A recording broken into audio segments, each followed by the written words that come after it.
Hey everyone, welcome back. We're diving into something today that's been making some noise around the Proxmox community, Oh, yeah. some drama Yeah. surrounding a pretty popular community script repository. Mhm. And, these scripts are pretty valuable for Proxmox users. They automate all sorts of tasks, Yes. save a ton of time. Absolutely. But as we're going to explore today, this convenience, it can come with some challenges. It really can, and in this case, these challenges have led to some key maintainers stepping away from the project, leaving a lot of users wondering about the future and the security of these scripts. Exactly. And it's not just, a simple case of people moving on. Mhm. There are some deeper concerns here. And to understand the situation, we kind of have to rewind a bit. Yeah. Look at the history of this repository. Yeah, so this repository wasn't always independent. It was actually forked from another well-respected source after the original creator passed away. Oh, wow. And a group of dedicated folks stepped up to keep it going, which is a testament to the collaborative spirit of open source. Yeah. Yeah, that community spirit is definitely one of the things that makes open source so great. But as with any project involving multiple people, things can get a little complicated. Yeah. It seems like differences in vision and, how decisions were made started causing some friction within the maintainer team. Exactly. Initially, there was a lot of enthusiasm and hope, but over time, those differences led to some serious concerns, particularly regarding the control structure of the repository. Okay. Despite having multiple maintainers, one person ultimately held the reins, and that raised red flags for some. So it wasn't just a personality clash or people wanted to do things their own way. It was a genuine concern about how the project was being governed. Right. And these concerns extended beyond just leadership roles, right? Yeah. I mean, the security of these scripts themselves became a point of contention. Oh, for sure. You're spot on. Remember, many of these scripts need root access to do their magic, meaning they have deep access to your system. And when you combine that with a relaxed approach to reviewing new scripts, it starts to feel a bit like downloading software from those shady corners of the internet. You never quite know what you're getting. And I imagine that feeling of unease was amplified by the sheer volume of scripts being added, even if most are perfectly fine. Right. The more you add without those thorough checks, the higher the chances of something slipping through the cracks. Precisely. And it's not just hypothetical. There were specific instances that raised serious concerns. Take, for example, an update script that automatically downloaded and executed code from an external source. Oh, wow. On the surface, it seems convenient, but think about it. What if that source is compromised? Yeah. Suddenly, anyone running that script could unknowingly be running malicious code on their system. It's a vulnerability that some maintainers felt wasn't being taken seriously enough. That's a gulp moment for sure. It makes you realize that convenience in open source sometimes comes at the cost of security. Yeah. And it sounds like this wasn't an isolated incident, which ultimately led to those maintainers deciding they couldn't continue with the project in good conscience. It's a tough position to be in. These maintainers were clearly passionate about the project and its potential, but they also felt a responsibility to the users who rely on these scripts. Right. When their concerns weren't addressed, they felt they had no choice but to walk away, hoping to raise awareness about the potential risks involved. So how did the community react to this news? I imagine there were a lot of mixed feelings, especially for those who rely heavily on these scripts. Yeah, the reaction was, as you might expect, quite varied, reflecting the complexity of the situation. Sure. Some users were understandably uneasy and uncertain. Right. They'd placed their trust in these scripts, using them to manage critical aspects of their Proxmox environments. So suddenly have that trust shaken is bound to create some anxiety. Yeah, it's like finding out the handyman you've been using for years might not be as qualified as you thought. Right. It makes you reevaluate your choices and wonder about the potential consequences. It's a perfect analogy. And in response, some users decided to take matters into their own hands, opting to fork the repository and create their own private versions of the scripts. So a bit of a take control of your destiny approach. Yeah. They can now carefully vet any changes themselves before implementing them, minimizing the risk of unexpected issues. Exactly. But that's not the only response we've seen. Some users are pushing for change within the original project itself, advocating for stricter review processes and a return to the core values that made it so successful in the first place. Essentially a call for greater transparency, accountability, and a more collaborative approach to decision-making. It highlights the tension between the convenience and power of community-developed scripts Right. and the need for robust oversight and security measures. And the situation has even attracted the attention of Proxmox itself, with some in the community suggesting that perhaps these scripts should be officially maintained as part of the Proxmox project. Ah. It's a complex proposition for sure, but it shows just how impactful the situation has become. It's fascinating, isn't it? This one event has opened up a much larger conversation about trust security and the future of open source collaboration. I'm curious to hear more about what this means for users moving forward. We'll definitely delve into that, but first let's take a closer look at the broader implications of this situation Okay. and what it reveals about the dynamics of open source projects in general. So we talked about the backstory and the immediate reactions, but zooming out a bit, what does this whole situation tell us about the nature of trust in open source projects? I mean, we often hear about the benefits of open source, but this situation kind of highlights some of the potential pitfalls as well. It's a great point. Open source thrives on trust. People contribute to and use these projects because they believe in the expertise and good intentions of the developers involved. It's a bit like choosing a restaurant based on recommendations from friends. Right. You trust that they've had a good experience and that the food is safe to eat. And just like a restaurant that gets a bad health inspection report, an open source project that faces security issues or management disputes can see its reputation tarnished. It makes you realize that trust is hard-earned and easily lost, especially in the digital world. Absolutely. And this situation highlights a unique characteristic of open source, its adaptability. Okay. While concerning forking allows the community to take control and potentially create even better solutions.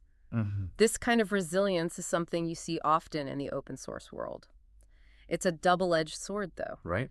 As it also means that the responsibility for ensuring quality and security often falls on the shoulders of the users themselves. That brings up an important question then. What can users do to protect themselves in situations like this? It sounds like there's no easy answer. Yeah. But surely there are steps we can take to be more proactive and informed. You're right. There's no magic bullet, but there are definitely things users can do. First and foremost, it's crucial to remember that not all open source projects are created equal. We need to be more discerning, more critical in our evaluation of the tools and resources we choose to use. And this is where digital literacy comes in. Okay, let's dive into that. Yeah. What exactly do we mean by digital literacy in the context of open source? It's about having the skills and knowledge to navigate the digital world safely and effectively. It's about understanding how technology works, how to evaluate information online, and how to protect yourself from potential risks. And in the context of open source, it means being able to assess the trustworthiness of a project, understanding the implications of using third-party scripts, and taking steps to mitigate potential risks. So it's not just about knowing how to use a computer or browse the internet. It's about being a savvy and informed user who can make responsible choices. Exactly. And this applies even when using something as powerful and widely trusted as Proxmox. For example, users should always be cautious about running scripts that download and execute code from external sources without providing a clear understanding of what that code does. It's like granting someone access to your bank account without knowing who they are or what they plan to do with your money. That's a chilling thought. It makes the potential risks much more tangible. So besides being wary of external code, what else should users be looking for when evaluating a script? Another red flag is a script that requests overly broad permissions. Always scrutinize what a script needs access to and question whether it's truly necessary for its intended function. It's also crucial to check the reputation and track record of the script's developer or the repository it comes from. Look for signs of active development, community engagement, and a history of addressing security concerns responsibly. It sounds like it's all about doing your due diligence, just as you would before making any significant decision. You wouldn't buy a car without checking its history and making sure it's safe, right? The same principle applies to the software we use, especially when it has access to our sensitive data and systems. Absolutely. And don't hesitate to reach out to the community if you're unsure about something. The Proxmox community, like many open source communities, is incredibly helpful and supportive. There are forums and online groups where you can connect with experienced users who can offer guidance and advice. So it's a combination of being proactive, informed, and engaged. Don't blindly trust any script you find online. Take the time to understand what it does, where it comes from, and what potential risks it might pose. And remember, the community is a valuable resource for getting clarification and support. Well said. And while this advice is particularly relevant in light of this recent Proxmox situation, it applies to any third-party software you might be considering using on your system. It's about cultivating a mindset of digital literacy and taking ownership of your online security. This whole conversation has really been eye-opening. It's a stark reminder that open source, despite its many advantages, requires a critical eye and an active approach to risk management. We can't just assume that everything is safe and secure just because it's open source. Exactly. And as we move forward, it'll be interesting to see how the Proxmox community and the broader open source community respond to these challenges. Absolutely. This story is still unfolding, and there are a lot of questions yet to be answered. Mm-hmm. But before we wrap up, let's turn our attention to those larger questions about the future of open source. What lessons can we learn from this situation, and how can we apply them to build a more robust and secure open source ecosystem? It's interesting how this Proxmox drama has sparked such a wide-ranging conversation. We've gone from the specifics of one repository to thinking about the big picture of open source governance and the role of users in shaping its future. It really shows how interconnected these issues are. What might seem like an isolated incident can reveal deeper systemic challenges and opportunities. Right. And as he said, it emphasizes the importance of users being active participants, not just passive consumers of open source. Right, because ultimately the strength and resilience of open source rely on a collective effort. It's about developers and users working together to build and maintain a healthy ecosystem. Yeah. So let's talk about what that looks like in practice. How can our listeners, as users of open source software, contribute to that shared responsibility? Well, I think it starts with recognizing that contribution doesn't always mean writing code. There are so many ways to get involved, even if you're not a developer. Testing new releases, reporting bugs, improving documentation. Right. These are all valuable contributions that can significantly impact a project's success. Yeah. It's about using whatever skills and knowledge you have to make the project better. And sometimes that can be as simple as engaging in discussions. Right. Sharing your experiences and offering feedback. Exactly. Sharing your perspective can help identify blind spots, surface potential issues, and spark new ideas.